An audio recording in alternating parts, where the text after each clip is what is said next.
Hi అండి అందరికీ. చైనాలో మళ్ళీ మనం మరొక న్యూ ప్లేస్ చూడబోతున్నాము. సాటర్డే, సండే అయితే ఏదో ఒక ప్లేస్ చూసేదానికి వెళ్తుంటామన్నమాట. అలా ఈసారి హాంగ్‌జోలో ఒలింపిక్ స్పోర్ట్స్ సెంటర్ ఆ ఏరియా చూద్దామని వచ్చాము. ఇప్పుడు మీకు ఇక్కడ స్కైలో కనిపిస్తుంది కదా! దాని గురించి మళ్ళీ చెప్తాను. ఫస్ట్ ఇక్కడ ఇది లోటస్ షేప్‌లో ఉంటదనమాట. నేను క్లియర్‌గా తీయలేకపోయాను. లోపలికి ఎంట్రీ అనేది ఉండట్లేదు. ఇంకో ఏరియా నుంచి అయితే ఈసారి చూస్తాను. వెళ్ళేటప్పుడు ఇంకో ఏరియా నుంచి క్లియర్‌గా తీసేటట్టయితే కనిపించింది. అది లోటస్ షేప్‌లో చాలా బావుంటదనమాట. లాస్ట్ ఇయర్ ఇక్కడ ఏషియన్ గేమ్స్, పారా ఏషియన్ గేమ్స్ అని జరిగాయి. అసలిక్కడ చాలా జరిగాయనమాట. వీడియోస్ కూడా నేనసలు చూసానప్పుడు. అంత బాగా అరేంజ్‌మెంట్స్ అనేటివి చేశారు వీళ్ళు. ఆ స్పోర్ట్స్ సెంటర్ రోడ్‌లోనే మనకి ఇది ఉంటదనమాట. మామూలుగా షాంఘై వెళ్ళినప్పుడు చాలామంది బండ్ అని ఒకటి చూస్తుంటారు ఈ ఏరియా. సేమ్ నాకు అది అలానే అనిపించింది. ఈ ఏరియాని చూసిన వెంటనే ఇది షాంఘైలో ఉన్నట్టు అనిపించింది. చైనాలో ఈవినింగ్ అయిందంటే ప్రతి ఒక్కరూ వాకింగ్ అని ఇంకా ఎక్సర్సైజెస్ అని అలా ఏదో ఒకటి చేస్తూనే ఉంటారనమాట. మొత్తానికి అందరూ రిలాక్స్ అవుతుంటారు. అసలు మీరు చూసారంటే ఎక్కడైనా ఈవినింగ్ ఫుల్ రష్గా ఉంటారనమాట. ఇళ్ళల్లో ఉండేది తక్కువ. మేము అలా వెళ్తూ ఉంటే ఒక్కసారిగా ఆ స్కైలో మొత్తం సౌండ్ జిజ్ అని అలా సౌండ్ వచ్చి మొత్తం ఏంటో చేంజ్ అవుతా ఉన్నాయి. ఏంటని చూస్తే నాకైతే డ్రోన్స్ అని అనిపించింది ఆ సౌండ్ కానీ అదంతా. వీళ్ళు స్కైలో ఇదొక అడ్వర్టైజ్మెంట్ టెక్నిక్ అనమాట. యాక్చువల్గా మేము ఆపోజిట్ సైడ్ ఉన్నాము, మాకు అన్నీ రివర్స్లో కనిపించాయి. కానీ అసలు చాలా సూపర్బ్. ఎందుకంటే అసలు స్కైలో అలా మనం అది చూడడము అది ఆ ఎక్స్పీరియన్సే నాకు చాలా అనిపించింది. నేనైతే ఇదే ఫస్ట్ టైం అనమాట చూడడం ఇక్కడ. మేబీ ఇది ఉండుండొచ్చేమో ఇక్కడ. అసలు పిల్లలైతే అసలు కన్నార్పకుండా చూశారు. అంత బాగుండిందనమాట. ఒకటి చూడండి, ఒక డ్రోన్ డ్రాప్ అయిపోతా ఉంది. ఏదో ఒక స్టార్ కింద పడిపోతున్నట్టు. అసలు భలే ఉన్నింది అసలు.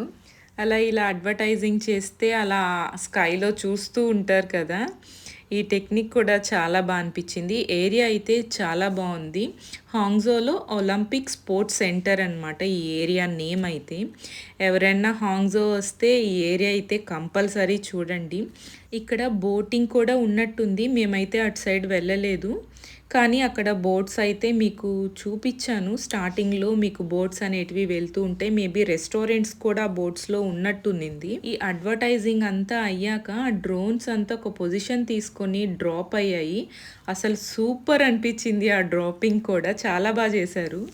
అసలు స్కైలో ఏదో ప్రెజెంటేషన్ కానీ లేకపోతే ఏదన్నా యాడ్స్ కానీ మనం ఎలా చూస్తుంటామో అలా అనిపించిందనమాట.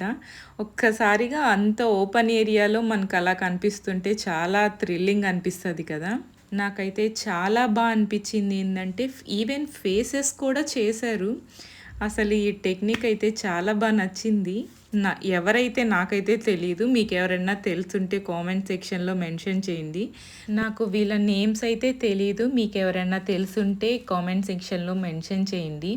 అలానే ఇంకొకతని ఫేస్ కూడా పెట్టారనమాట. ఒక డ్రోన్ కూడా డ్రాప్ అయిపోతుంది చూడండి క్లియర్‌గా విత్ లైట్‌తో వచ్చేస్తుంది. మేబీ అది పడిపోయిందా లేకపోతే వాళ్ళే డ్రాప్ చేశారా అనేది తెలీదు.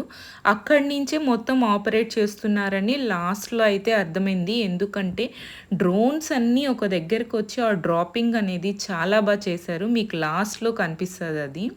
ఇది కూడా చాలా బావుందనమాట. ఆ స్కైలో అంత పెద్దగా కనిపించడం అనేది రియల్‌గా చెప్తుంటే కాదు కానీ, రియల్‌గా చూస్తే మాత్రం చాలా బావుంది.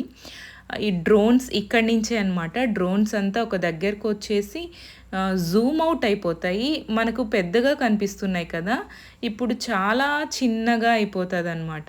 ఇది కాస్త స్పీడ్ పెట్టాను నేను. లేకపోతే చాలా స్లోగా ఉన్నింది.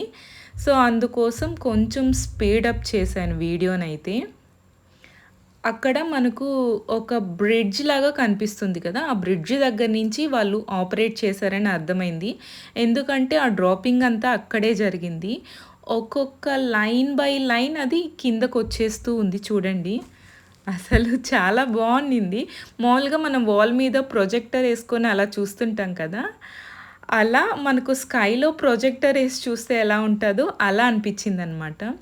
మీకు ఈ వీడియో నచ్చితే లైక్ చేయండి, షేర్ చేయండి. అలానే మరిన్ని చైనీస్ వీడియోస్ కోసం మన ఛానల్ని తప్పకుండా సబ్స్క్రైబ్ చేసుకోండి. హాంగ్జో వస్తే మాత్రం ఎవరైనా ఈ ప్లేస్ని ఖచ్చితంగా విజిట్ చేయండి.